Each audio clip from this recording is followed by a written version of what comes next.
तो hello friends, कैसे हैं आप लोग। तो जैसा कि आपको पता है कि आपका जो नेक्स्ट एग्जामिनेशन है 13 अगस्त को कंडक्ट होने वाला है। बी ट्रिपल ई का एग्जामिनेशन कंडक्ट होने वाला है 13 तारीख को, basic electrical and electronics engineering का।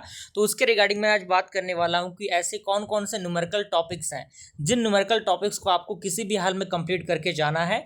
आज 11 तारीख है, उससे पहले पहले मैंने सोचा कि 13 तारीख से पहले आपको वीडियो प्रोवाइड करा दिया जाए। तो इनको आपको एक बार ज़रूर देख लेना है कौन कौन से टॉपिक्स। आइए मैं आपको बताता हूँ जो न्यूमेरिकल पार्ट के लिए बहुत ही ज़्यादा इंपॉर्टेंट है। ठीक है, सबसे पहला टॉपिक आपका है Ohm's law and Kirchhoff law, जिसे हम लोग केवीएल एंड केसीएल कहते हैं।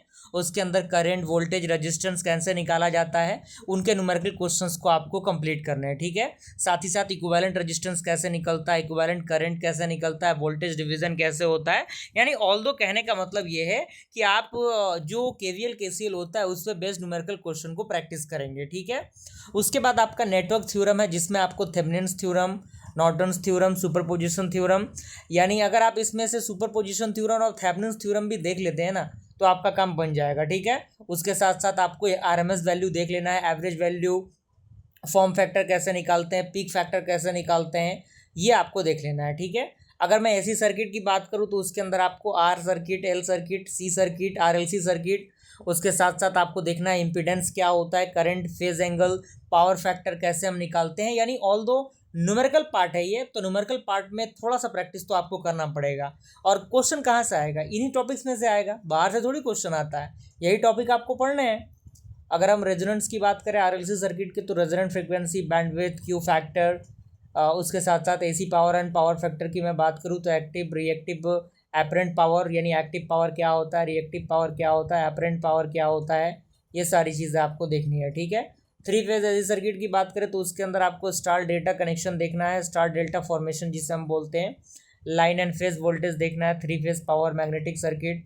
ठीक है, उसके साथ साथ एमएमएफ देखना है, रिलक्टेंस है, फ्लक्स डेंसिटी है, मैग्नेटिक फील्ड इंटेंसिटी है, ट्रांसफार्मर के न्यूमेरिकल क्वेश्चंस हैं। ये सारे टॉपिक बहुत ही इंपॉर्टेंट है जिनको आपको कंप्लीट करना है। ठीक है, उसके साथ साथ आपका ईएमएफ इक्वेशन है, टर्न रेशियो है, करंट रेशियो है, efficiency and losses DC machines है, ईएमएफ इक्वेशन है, टॉर्क है, स्पीड एंड एफिशिएंसी है। उसके साथ साथ इंडक्शन मोटर के अंदर आपको slip, rotor frequency, synchronous speed, rotor speed, इन पे आपको न्यूमेरिकल क्वेश्चन देखना है। ठीक है, तो ये तो हमारा इलेक्ट्रिकल पार्ट का था। अगर मैं इलेक्ट्रॉनिक्स पार्ट की बात करूँ तो आपको पीएन जंक्शन डायोड देखने हैं, जिसके अंदर diode current, forward and reverse basic diode circuit.